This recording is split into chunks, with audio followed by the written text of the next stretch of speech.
Hello, my name is Luca Capua and I'm a PhD student at Nanolab of EPFL in Lausanne, and today I'm pleased to present our work in protein detection based on silicon nanowired field effect transistor sensor arrays.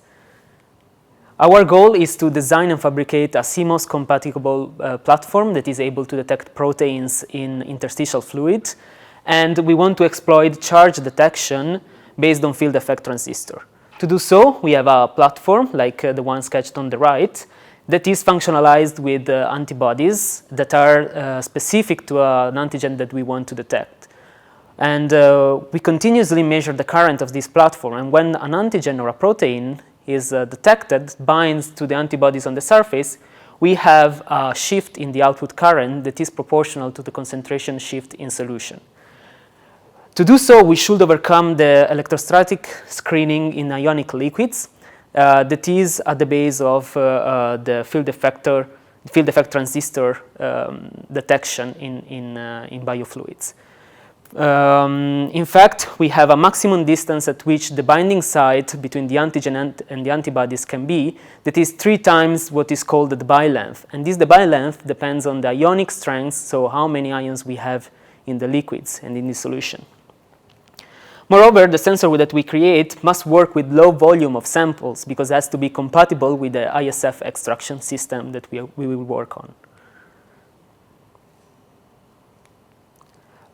The research approach is based on silicon nanowires, so we have a sensor arrays made by 15 nanowires in parallel, and these nanowires are fabricated at CLAT in Grenoble.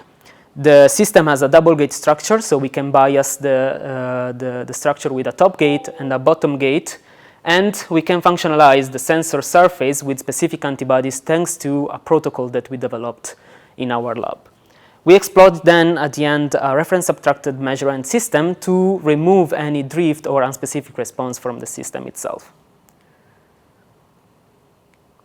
The main achievements so far have been a great response towards pH in different conditions.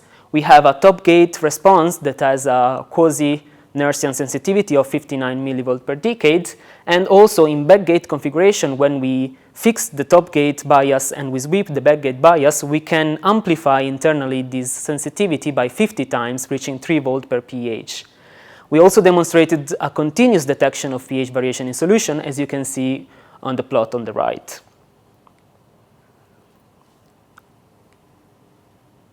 To conclude, we also achieved sensitivity of 1.2 nanoampere per decade when we were testing different concentration of CRP in solution.